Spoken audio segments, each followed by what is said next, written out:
मेरा नाम मनीष और आज के नए वीडियो में आपका स्वागत करता हूँ और आप देख रहे हो मेरा चैनल मैक नाम।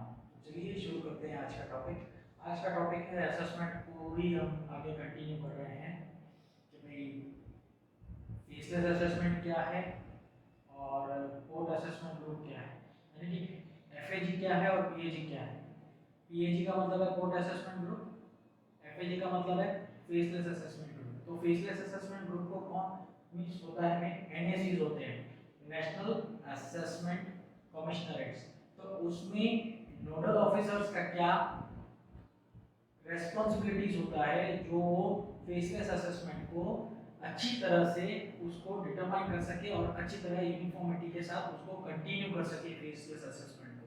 तो उसके रिगार्डिंग ये कुछ रेस्पॉन्सिबिलिटीज हैं जो नोडल ऑफ कमिश्नर्स जो होते हैं वो पर्टिकुलर पोर्ट पे जो बैठे हुए हैं, जो असेस कर रहे हैं, जिसको असेसमेंट में कुछ हेल्प चाहिए, लोकल पोर्ट यानी कि पोर्ट असेसमेंट ग्रुप्स की जो हेल्प जरूर होती है तो उनसे वो बात करके वो सब चीज करते हैं। तो पहला क्या है कि मॉनिटर करना कि यूनिफॉर्मिटी को क्लासिफिकेशन, वैल्यूएशन और एग्जाम्पशन। असेसमेंट में मेन चीज क्या देखा जाता है, क्लासिफिकेशन क्या है, वैल्यूएशन किस तरीके से हो रहा है, एग्जाम्पशन है कि नहीं, और एग्जाम्पशन है तो क्या प्रॉपर तरीके से एग्जाम्पशन दिया जा रहा है कि नहीं।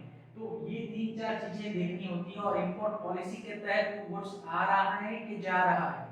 बट तो वो असेसमेंट में मेन प्रैक्टिस ये रहता है कि उसको यूनिफॉर्मिटी लेके आए। पर्टिकुलर एक कमोडिटी है या एक पर्टिकुलर चैप्टर है तो उसके तहत वो पर्टिकुलर कमोडिटी के तहत क्या क्या कस्टम की कंप्लायंस रिक्वायरमेंट रहती है, उसके हिसाब से उसको वो यूनिफॉर्मिटी में लेके आना है, एक समान लेके आना है इस पर्टिकुलर असेसमेंट को। ऐसे कि नहीं कि एक ऑफिसर ये चीज बोल रहा है, दूसरा ऑफिसर वो चीज बोल रहा है, तो वो सिनेरियो नहीं उत्पन्न होना चाहिए। इसके लिए उसको यूनिफॉर्मिटी में लेके आने के लिए नोडल ऑफिसर्स की ये रेस्पॉन्सिबिलिटी बनती है कि एक प्रॉपर फ्लो होना चाहिए।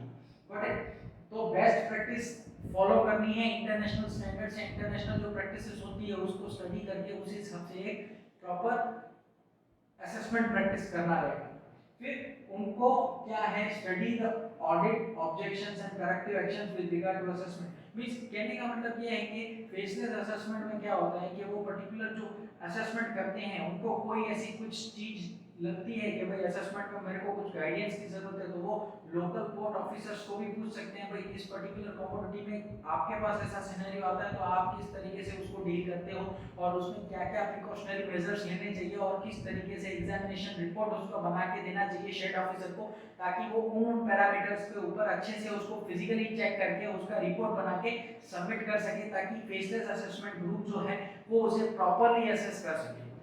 Got it. तो वो सब सिनेरियोस यहाँ पे होते हैं। और क्या होता है, आरएमएस यानी कि रिस्क मैनेजमेंट सिस्टम को जो फनल है जिसमें से जो लगता है रिस्क फ्री शिपमेंट है तो उसे आरएमएस में सिस्टम में से निकाल देता है, और जो रिस्क फ्री नहीं है तो उसको वो पोर्ट असेसमेंट यानी कि पोर्ट वालों को भेजता है, असेसमेंट ग्रुप वालों को, यहाँ की फिर एफएजी में भेजता है। Got it. तो एफएजी में जो भी ये सिस्टम आता है तो उसमें वो चेक करता है कि जो आरएमएस में जो निकले हुए हैं कमोडिटीज या बिल ऑफ एंट्रीज, तो उसको भी वो एनालाइज करता है कि भाई उसकी रिस्क पैरामीटर्स क्या है, और अपन जो एफएजी में जो ग्रुप में कस्टम ऑटोमेटेड सिस्टम में जो आ रहा है तो उसके रिस्क को कम करने के लिए हमको और क्या किया करें ताकि ये भी पर्टिकुलर इसके लिए भी ऐसा कुछ सिस्टम या ऐसे कुछ फिल्टर्स लगाए जा सके ताकि वो भी आरएमएस में पर्टिकुलर कमोडिटी निकलना स्टार्ट हो जाए।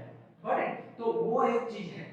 फिर वो क्या करेंगे, प्रिंसिपल कमिश्नर को और चीफ कमिश्नर को वहां के जो जहां पे पोर्ट ऑफ इंपोर्ट हो रहा है उस पर्टिकुलर को भी वो बता सकते हैं, क्लेरिफिकेशन दे सकते हैं। कोई भी जो से कोई इशू आता है तो उसको वो ट्रेड पॉलिसी के हिसाब से उनको भी बता सकते हैं कि ये ऐसे नहीं ऐसे चीज किया जाना चाहिए, और यहाँ पे लोकल प्रैक्टिस क्या होता है उस हिसाब से वो उनको भी वो गाइड कर सकते हैं। फिर क्या है, सेक्टोरियल ट्रेड और इंडस्ट्री से भी इंटरेक्ट करना है ताकि वो पर्टिकुलर असेसमेंट के रिलेटेड जो इश्यूज हैं वो प्रॉपर्ली तरीके से सॉल्व हो सके। जैसे कि कोई कोई कमोडिटीज ऐसी होती है जो इंटरनेशनल मार्केट्स में जो प्राइसेस होते हैं उसके हिसाब से कुछ असेसमेंट किए जाते हैं, तो बट तो उसके लिए सेक्टोरियल ट्रेड और इंडस्ट्री को अपने को अच्छे से इंटरेक्ट करना रहेगा, उससे वो रेट्स और जानकारी लेनी पड़ेगी। हालांकि उसके लिए अलग से वीडियो में बनाऊंगा ताकि आपको पता चले कि वो चीज़ क्या है। ठीक है। जैसे कि प्लास्टिक इंडस्ट्री है, तो प्लास्टिक और पेट्रोकेमिकल इंडस्ट्री है, वो प्लेट रेट्स पे चलता है। तो व्हाट है, तो वीकली के जो प्लेट रेट्स होते हैं वो आपको दिखाने पड़ते हैं, भाई इस रेट को ये पर्टिकुलर रेट्स चल रहे हैं। तो क्या वो पर्टिकुलर जो रेट्स सेल्फ असेसमेंट में जो मेंशन है डॉक्यूमेंट्स में, क्या वो बरोबर है कि नहीं। अगर जो उसमें वो कम है यानी कि अंडर वैल्यूएशन है, तो उसको फर्दर फेसलेस असेसमेंट जो ऑफिसर्स हैं वो उसे एनहांस करके वो बोलते हैं कि आप प्लीज मेरे को एविडेंस प्रोवाइड करो इस पर्टिकुलर रिगार्डिंग, ताकि मैं उसे इजीली एसेस कर पाऊं। व्हाट है, तो वो सिनेरियोस उत्पन्न होते हैं। फिर क्या होता है कि ये एक है ना पर्टिकुलर जो एक पर्टिकुलर शिपमेंट, सपोज एक पर्टिकुलर जो कमोडिटी है उसका एक रेस्पिरेट मींस हब बन जाएगा, ताकि एक पर्टिकुलर ऑफिसर जो असेस कर रहा है उसको उस पर्टिकुलर के बारे में पर्टिकुलर जानकारी आ जाएगी A to Z, कि भाई एक कमोडिटी है तो उसको किस तरीके से असेस करना है, क्या क्या डॉक्यूमेंट्स हैं, क्या क्या ये डॉक्यूमेंट है तो उसको किस तरीके से करना है, टेस्ट करवाना है कि नहीं करवाना है। गॉट इट, किसी में प्लेट रेट चेक करना है कि नहीं करना है। गॉट इट, तो वो सब सिनेरियोस में यहाँ पे एक पर्टिकुलर मास्टरी आ जाएगी उस पर्टिकुलर ऑफिसर को, ताकि वो उस तरीके से उस चीज को डील कर सके। गॉट इट, और क्या है कि यहाँ पे असेसमेंट को जो है ना, यहाँ पे सॉरी असेसमेंट करने के लिए जो एग्जामिनेशन ऑर्डर्स दिए जाते हैं उनको भी वो असेस करता है पर्टिकुलर, कि भाई उसमें भी यूनिफॉर्मिटी है। जैसे कि एक पर्टिकुलर कोई एग्जांपल है, सपोज मैं एक प्लास्टिक का एग्जांपल लेता हूँ, ओके, तो उसमें क्या होता है कि भाई पर्टिकुलरली रेगुलर चेक होता है।